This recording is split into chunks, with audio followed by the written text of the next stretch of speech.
Okay, sorry for the messy little shelf there. I don't know what this is. This is oh, chocolate covered cherries bag. That's nice. Makes me look even more like a fat ass.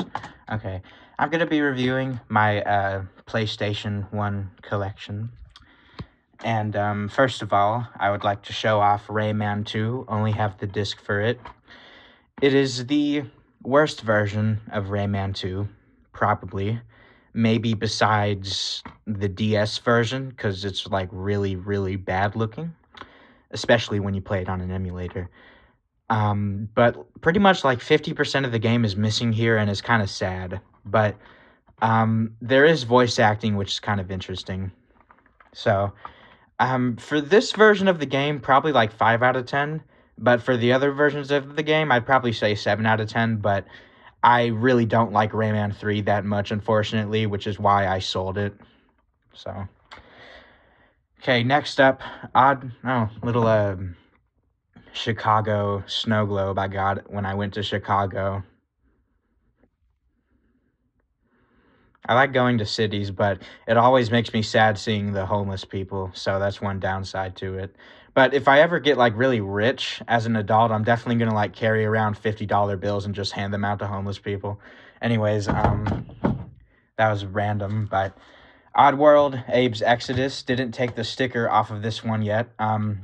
I just played this game for the first time today, and it is a very interesting puzzle solving kind of like 2D map game. Like, not a map, but you traverse through the rooms kind of like a map, like a grid map. So that's what I mean by that.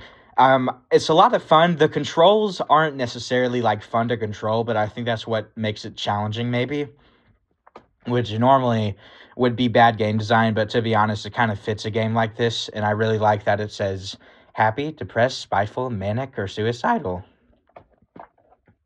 It's kind of funny.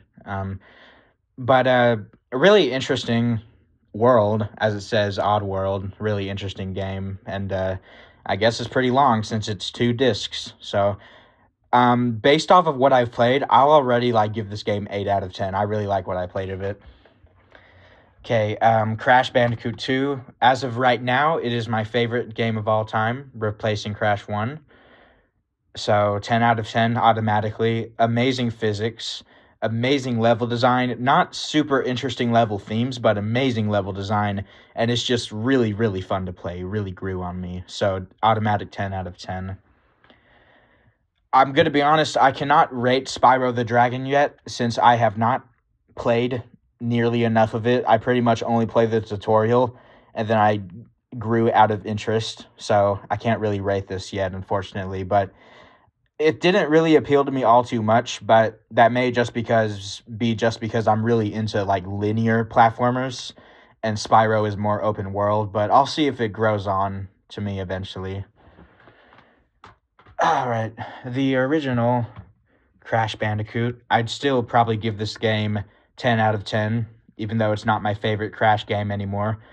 Amazing platforming, amazing, immaculately designed platforming. Very hard and can be frustrating, but really good. And what else? Oh yeah, no sliding, of course, but really good music, and it's I think maybe has a little bit more charm to it than Crash 2. So that's one upside to it, but 10 out of 10. Okay, let's go over here. Eminem's Shell Shocked. This is a Crash Bandicoot ripoff, and it is not an amazing one. It's a little bit frustrating to control, I'm going to be honest with you. So I'd probably give this game about 5 out of 10. And it really, really lacks diverse level themes. Pretty much the only level theme in the game is just like the Candy Factory, and that's pretty much it. So a little bit disappointing in that category, but I got the game for like $13, which probably says everything. But it's okay. 5 out of 10 is appropriate for this one. Just kind of frustrating to control. Okay, Great Valley Racing Adventure. This is a okay racing game.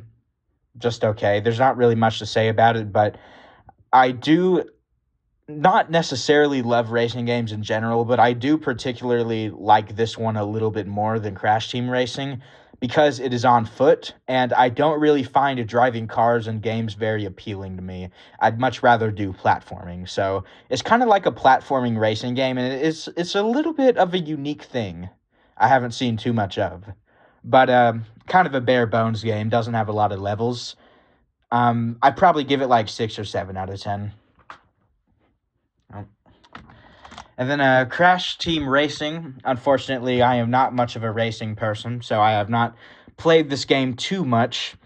But I'd probably give it 5 or 6 out of 10, just because I'm not saying it's not a good game. It's a very, very well made game. I will not deny that. Just not really my thing, really, not platforming. But it's fun to play. I'm not saying it's bad. I just don't like it nearly as much. So probably 5 out of 10 for Crash Team Racing. And Cortex looks really weird on the cover of this game. He just looks really weird. Okay. Mort the Chicken, 10 out of 10. Really short, simple, cute little game. It's on my list of my top 10 favorite games of all time, which I know is bizarre, but it's a really good game. Really simple gameplay, but the platforming can actually be a little challenging sometimes. You kind of fall off and slip a little bit, and it kind of is addicting trying to find all the chickens in the level. I know it's not the most exciting concept, but in practice it plays fine, and it ends up being a very smooth game experience, even if it is a little short. So I really cannot give this game anything lower than 10 out of 10. Need for Speed 3 Hot Pursuit, probably about 5 out of 10. I must say, I really, really liked the Need for Speed Wii U game I had, but unfortunately the disc doesn't work anymore because I didn't take care of my discs back then. I like this one a lot less for some reason, and I know I said I don't really like car games, but the thing that's really fun about these games is that you're getting chased by the police. And I will admit that's pretty fun. That's pretty fun, but I don't like this one nearly as much as Need for Speed Wii U, but it still is pretty fun. It's just a lot more simple, and the physics aren't as complex. So probably 5, maybe even 6 out of 10, actually. I think 6 out of 10 is fair. Okay, only 2 games left. That happened really fast, didn't it? Rayman. Sorry, I'm kind of having a brain spasm here. I don't know what to say. A really colorful game, 2D platforming game. It's pretty hard at first, then you get better at it, and then it's really fun to, go through all the levels. Definite 10 out of 10, no question. It's on my top 10 favorite games of all time list. And the last level in particular is really interesting. I like that one a lot, the very last one. So it feels nice. It's just like, it feels like a really nice game to play. I love the physics of it too. So a great soundtrack as well.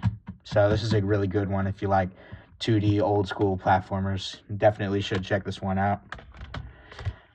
Tiny Toons Plucky's Big Adventure, 3 out of 10. Not very good. You just kind of walk around this school and find objects and use it on things, and it's just really boring, and there's only one theme that plays the entire game.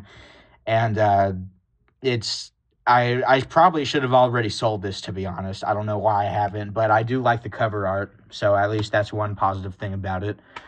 But most likely won't ever play this game on this channel because I really, really do not like it very much.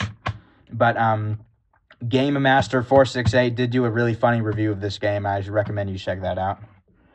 And yeah, my PS1 games.